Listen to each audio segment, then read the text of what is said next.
Olá pessoal, vamos aqui então dar sequência. Esse vídeo a gente vai falar sobre curva de energia potencial, né? É, Então a gente tem várias formas de energia potencial, né? A gente pode ter energia potencial gravitacional, a gente pode ter energia potencial elástica, mas não se restringe somente a esses dois, né? Como regra, qualquer força conservativa pode ser escrito como uma variação de energia potencial, né?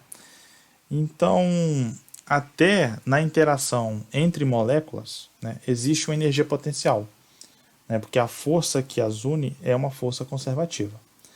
Então, onde que eu quero chegar com isso? Né? Vamos supor, por exemplo, que esse gráfico aí ele represente a energia potencial da interação entre dois átomos ou duas moléculas, tá?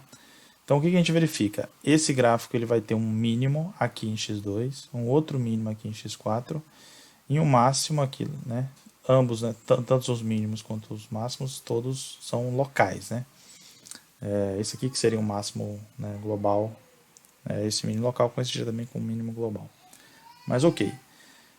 Que é interessante você escrever energia potencial nesse formato? Né? A gente sabe que energia mecânica é a soma da energia cinética com a potencial. Né? Então, quando eu analiso esse gráfico, eu consigo verificar o seguinte: para uma dada quantidade de energia mecânica que você inserir o objeto, você vai conseguir saber se ele vai ficar preso ou não. Ou seja, traduzindo isso para um sistema de moléculas, né? Se vamos colocar só um momento aqui, olha só.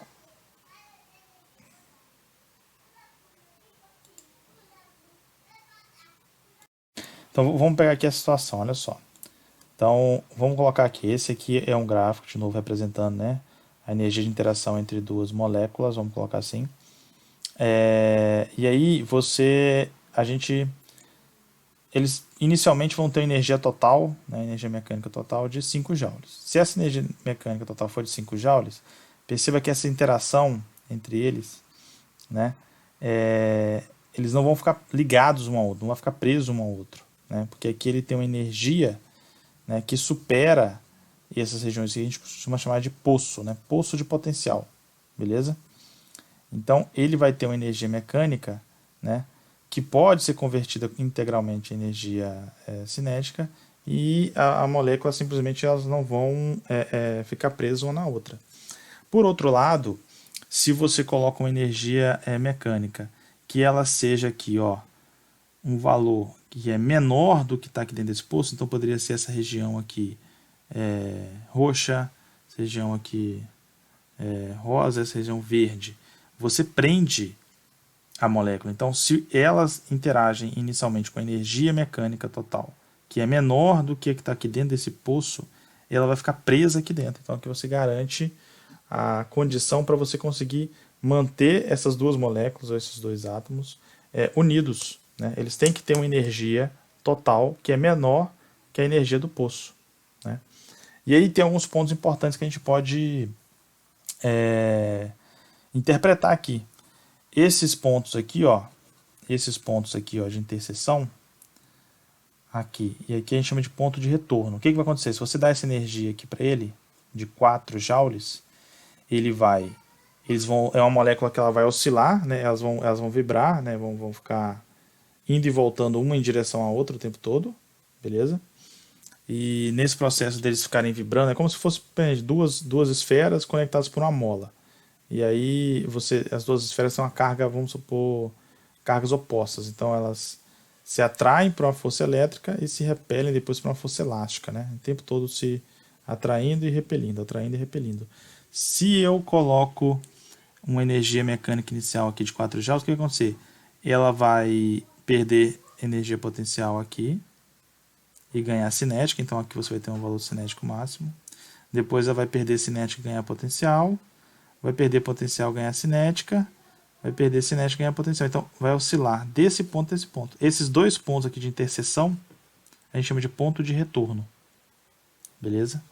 Então, se eu coloco ela nessa faixa aqui, ó, ele vai ficar vindo daqui para cá, né? ou ele vem daqui para cá. Ele vai ficar em um dos dois casos, tá? Já no verde ele vai ficar preso aqui dentro. Beleza? Então aqui você consegue verificar os regimes em que você consegue ter um sistema em que ele fica preso dentro do que a gente chama de poço de potencial. Ele não consegue sair desse poço de potencial. Se você fosse lembrar do vídeo do cara no skate, era mais ou menos isso que acontecia, né? Agora, se você coloca uma energia mecânica que supera esse poço, como é o caso que está aqui, né, então o sistema ele não fica preso um no outro. Então as moléculas não vão ficar uma presa à outra, né? Ou os átomos um ligados ao outro, né? Beleza? Então, isso aqui é uma forma da gente poder interpretar e entender como se dá essas ligações químicas ou qualquer outro tipo de sistema. Poderia ser um sistema gravitacional, por exemplo, né? O que garante que a Lua vai ficar presa à Terra? É porque ela tem uma energia total que é menor que a energia potencial aqui, ó, gravitacional, que une os dois. Então ela está presa em um poço de energia potencial, né? Isso vale para qualquer coisa, tá? Então estou dando exemplo desde a parte de ligações químicas até, né, sistemas planetários, tá? Além disso, sim, se eu voltar na imagem anterior, a gente verifica o seguinte: essa força conservativa, né? Lembra que a energia potencial só pode ser escrita se a força for conservativa.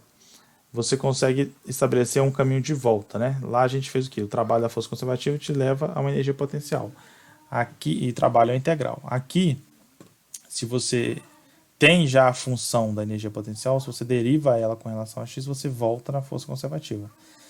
Então, o que tem de relevante aqui? Esse sinal negativo dá o seguinte, ó. Quando eu estou no ponto de mínimo da minha energia potencial, isso vai corresponder ao quê? Ao meu ponto de máximo da força conservativa, né? Por outro lado, se eu estou num ponto de máximo da minha energia potencial, lembrando mínimos e máximos locais, né? Eu vou estar num ponto de mínimo da minha força, né? Beleza? Porque aqui eu vou estar o quê? Perdendo energia potencial, né? E isso faz aumentar a minha força conservativa, tá? Então essa expressão aqui, né, é uma expressão que vale só para forças conservativas, ok? Além disso, a gente tem aqui um outro ponto que é importante, que é o seguinte: esses pontos aqui, ó, seja mínimos ou máximos, a gente tem uma maneira de interpretá-los no seguinte sentido: eles podem possuir um equilíbrio, eles são chamados de pontos de equilíbrio, né? Porque aqui, se você, como aqui, ó, vamos lá, vamos voltar aqui o slide anterior. Como esse cara, esse F é resultado da derivada desse U, né? Então, nesse ponto de mínimo de U, o F aqui vai ser o quê? Vai ser zero. Então, aqui a força é zero, aqui a força é zero e aqui a força é zero. Beleza? A gente sabe, né, que a derivada de uma função é nula, justamente quando está no máximo ou mínimo local. Beleza? E aí, o que eu quero chegar? Que esses pontos aqui, onde a força resultante vai ser zero, a gente chama de ponto de equilíbrio, e esse equilíbrio ele pode ser um equilíbrio estável ou instável. O equilíbrio estável é porque o sistema sempre tende a voltar para ele. Então, essa região aqui do verde, e dessa parte rosa aqui, ou até essa aqui, não, desculpa, essa região aqui do verde e da parte rosa.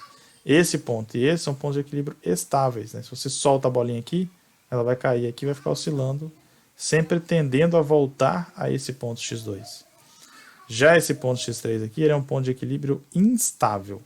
Significa que você colocar ele aqui, a menor perturbação vai fazer ele se afastar dessa região, né? Podendo vir para a esquerda ou para a direita. Então, o equilíbrio estável, você sempre tende a voltar ao ponto x2, né? Instável, você tende sempre a se afastar desse ponto. Beleza? Então, só deixando essas ideias e esses conceitos aí para vocês analisarem. Valeu!